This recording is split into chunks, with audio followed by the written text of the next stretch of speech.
नमस्कार दोस्तों, स्वागत है एक बार फिर से आपके अपने चैनल पर। मैं हूं कुलदीप। आज हम बात कर रहे हैं बिजली की आविष्कार कैसे हुई, कब हुआ, किसने किया। तो चलिए शुरू करते हैं इस टॉपिक को। भाई, अगर आज की दुनिया से बिजली हटा दी जाए, ना मोबाइल चार्ज होगा, ना लाइट जलेगी, ना ही टीवी, इंटरनेट, ना ही ये जो वीडियो देख रहे हैं ये भी नहीं चलेगा अगर लाइट नहीं होगी। यानी कुल मिला के हमारे जीवन का ऑक्सीजन बन चुकी है लाइट। लेकिन क्या आपको ये पता है कि बिजली की खोज एक ही दिन में नहीं हुई, बल्कि ये एक लंबी संघर्ष की कहानी है। इसमें हज़ारों साल लगे। तो चलिए शुरू करते हैं। यह कहानी शुरू होती है 600 ईस्वी पूर्व ग्रीस से। वहाँ एक दार्शनिक थे, उनका नाम था थालेस ऑफ मिलेटस। उन्होंने देखा कि जब एक अंबर यानी एक किस्म का पत्थर होता है, पीला रेजिनेंट पत्थर होता है, वो आपस में रगड़ा जाता है तो वहाँ छोटे पत्तों को अपनी ओर खींचता है। तब उन्हें समझ नहीं आया कि ये आखिर हो क्यों रहा है। लेकिन यहीं से पैदा हुआ था इलेक्ट्रॉन और आगे चलकर इलेक्ट्रिसिटी। भारत में प्राचीन समय में आकाश से बिजली गिरती थी तो उसे भगवान इंद्र का क्रोध माना जाता है। यानी जब बारिश होता है, आंधी चलती है तो गर्जना की आवाज़ आती है तो चम से रिफ्लेक्शन होता है, तो उसको मतलब इंद्र का क्रोध मानते थे लोग प्राचीन समय में। हमारे वेदों में भी इस विद्युत का जिक्र मिलता है, लेकिन लोग इसे दिव्य शक्ति मानते हैं। समय गुजरता गया और 1600 ईस्वी में विलियम गिलबर्ट नाम के एक अंग्रेज़ वैज्ञानिक ने पहली बार इलेक्ट्रिकी शब्द का विज्ञान में उपयोग किया। उन्होंने देखा कि कुछ चीज़ें जैसे कांच, सिल्क रगड़ने पर चुंबकीय आकर्षण पैदा करती हैं। उन्होंने स्टैटिक इलेक्ट्रिक मतलब स्थैतिक बिजली के बारे में समझाया। फिर आया ओटो वॉन गेरिक।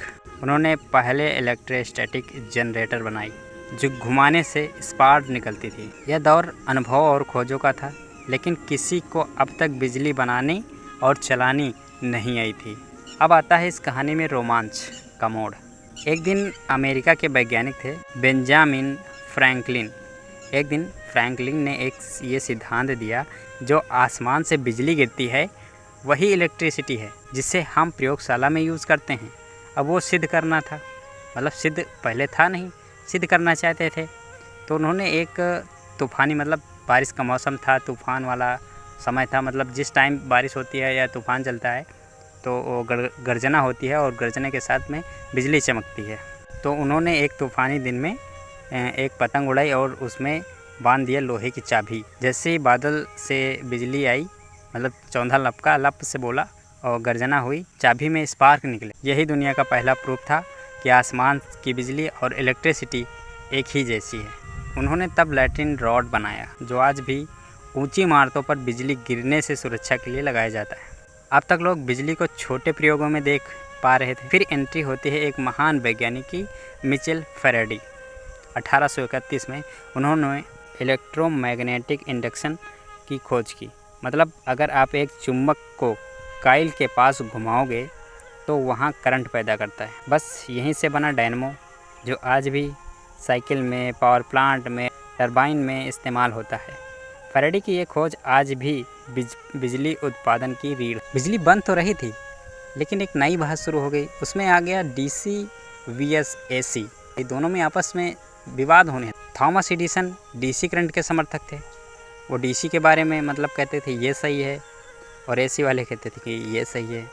एडिसन का मानना था कि डायरेक्ट करंट यानी डीसी सुरक्षित है, लेकिन सिर्फ कुछ ही मीटर दूरी तक ही पहुंचता है। मतलब ज़्यादा दूरी तक डीसी करंट को नहीं ले जाया जा सकता है, उसे थोड़ी ही दूरी तक यूज़ किया जा सकता है। निकोला टेस्ला जो है एसी करंट के जनक हैं। टेस्ला ने कहा जो अल्टरनेटिंग करंट है एसी यानी सस्ता है और लंबी दूरी तक भेजी जा सकती है। एडिसन ने एसी को बदनाम करने मतलब उनको बदनाम करने के लिए उन्होंने जानवरों के ऊपर प्रयोग किया, जिसमें उन्होंने कई सारे जानवर मार दिए, यह दिखाने के लिए कि एसी खतरनाक है। लेकिन आखिर टेस्ला जीत गया और आज हम जो बिजली उपयोग कर रहे हैं एसी सिस्टम इस्तेमाल कर रहे हैं। अब तक करंट था, लेकिन उसे दिखाने के लिए कुछ नहीं था। मतलब करंट चलता था, लेकिन हम महसूस नहीं कर पाते थे कि मतलब क्या जला, रोशनी वगैरह ये था नहीं।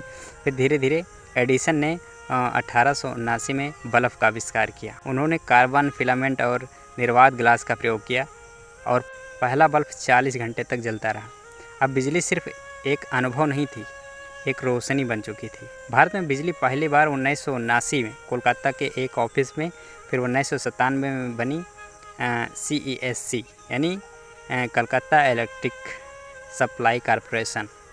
और आज़ादी के बाद खड़ा नांगल डैम से बिजली उत्पादन की गई। उसके बाद 1960 से 70 में शहरों में पंखा और बल्ब आ गए। 1990 में टीवी और फ्रिज आ गया। 2000 में मोबाइल और कंप्यूटर आ गया। सन 2010 में सोलर पावर आ गया। और 2020 में EV और ग्रीन एनर्जी चालू हो गई है फुल तरीके से। राजीव गांधी ग्रामीण योजना सौभाग्य योजना से आज सभी गाँव में बिजली पहुँच चुकी है। इस सरकारी रिपोर्ट की बात कर रहा हूँ मैं। भारत में आज 400 गीगावाट से ज़्यादा बिजली उत्पादन होता है।